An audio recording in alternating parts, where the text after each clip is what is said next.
Olá, queridos irmãos, que a paz do Senhor encontre-os e que estejam todos bem.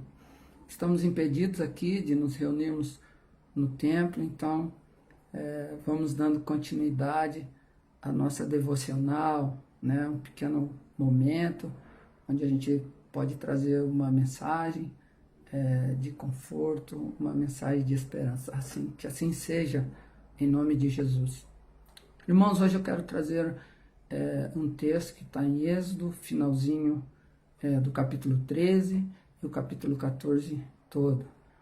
Não vou ler o capítulo inteiro e vou só fazer uma visão panorâmica, uma visão geral do que está acontecendo nesse tempo bíblico, né? Então aqui é a fuga do povo de Deus do Egito, né? Então a gente sabe que Deus ouviu o clamor do seu povo israelita, que era escravo no Egito, e Deus enviou Moisés, levantou Moisés para que fosse esse libertador desse povo. Então Moisés vai para o faraó do Egito, né, o governador, o rei do Egito, aquele que governava e mandava no Egito, e diz para ele que era para ele libertar o povo israelita, né, da servidão, da escravidão. Mas Faraó, com o coração endurecido, não aceitou a proposta. Então Moisés diz que Deus mandaria uma advertência, né, uma advertência a ele. E Deus foi mandando, Deus mandou 10 pragas contra o Egito. E Deus também endureceu o coração de Faraó, assim diz a Bíblia, né? E Faraó acabou que só libertou o povo de Israel após a 10ª praga. Então o povo de Israel saiu do Egito, caminhando pelo deserto, mas Deus endureceu novamente o coração de Faraó. Então Faraó começou a perseguir o povo, juntou o seu exército, seus soldados, e foi em direção ao povo de Israel que caminhava pelo deserto. E o povo caminhando, Deus orientou Moisés e disse que não era para ele ir por determinado lugar. Aqui no versículo 17 do capítulo 13, diz assim: quando por fim o faraó deixou o povo sair, Deus não os conduziu pela estrada principal que corta o território dos filisteus, embora fosse o caminho mais curto. Deus disse: se eles tiverem de enfrentar uma batalha, pode ser que mudem de ideia e voltem ao Egito. Ou seja, o povo de Deus, ele não tinha o domínio da guerra, ele não sabia lutar, manusear armas, essas coisas. O povo tinha sido escravo durante muitos anos, né? Então, assim, Deus já providencia a saída, já conduz o povo por um caminho que Deus sabia que o povo poderia trilhar. Então, nessa caminhada, Deus orienta Moisés e diz assim: olha, agora não é a hora mais do povo andar, é a hora do povo acampar. Então, Deus determina um lugar para o povo de Israel acampar, e esse lugar é de frente para o mar.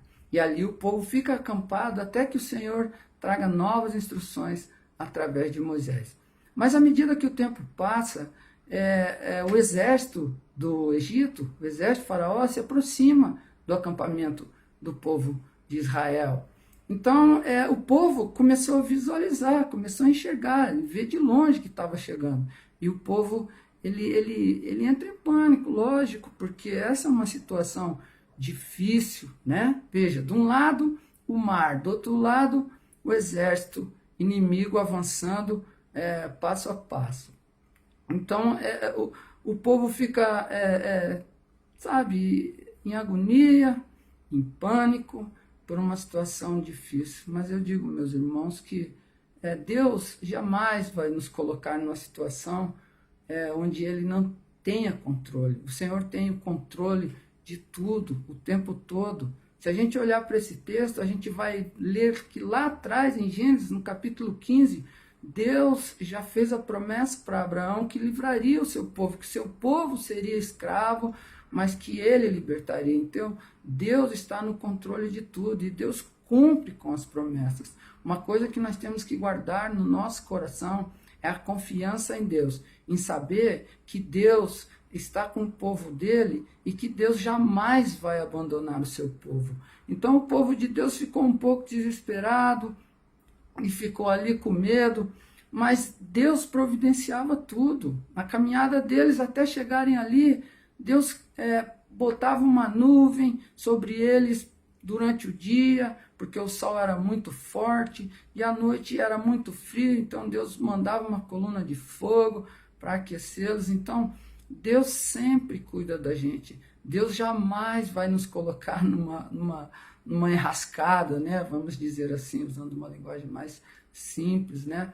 E Deus vai tomar conta de tudo. Então, eles sentiram um pouco de pânico, e isso é normal. Às vezes a gente fica numa situação onde a gente não consegue visualizar o final disso, porque esse é o plano de Deus, e normalmente a gente não consegue visualizar o plano de Deus como um todo, a gente consegue ver só uma parte, e às vezes essa parte não é suficiente para que a gente tenha confiança no Senhor.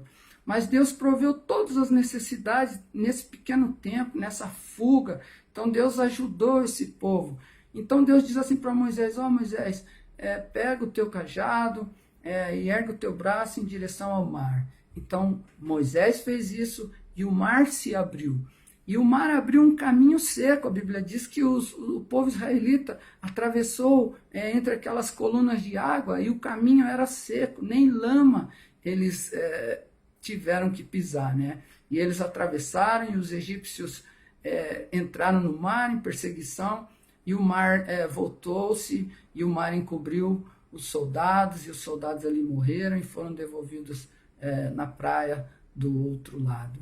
Então, Deus, ele está no controle de tudo. Eu acho que nesse tempo, a palavra que deve nos confortar é essa: que Deus está no controle de tudo, né? Que Deus sabe todas as coisas, e que Deus, ele é poderoso para nos livrar, para nos conduzir, para nos orientar. Então a gente tem que usar esse tempo, né? Estamos confinados, a maioria de nós está confinado em casa, então aproveitar esse tempo para que a gente possa estudar um pouco mais as Escrituras, meditar na palavra de Deus, confiar no Senhor, orar, participar das redes de orações e tudo mais, né? Então, assim, Deus é bom, Deus é fiel, e Deus nunca esquece da gente. E se Deus tem um plano na nossa vida, Deus tem um plano para o seu povo, então esse plano vai se concretizar.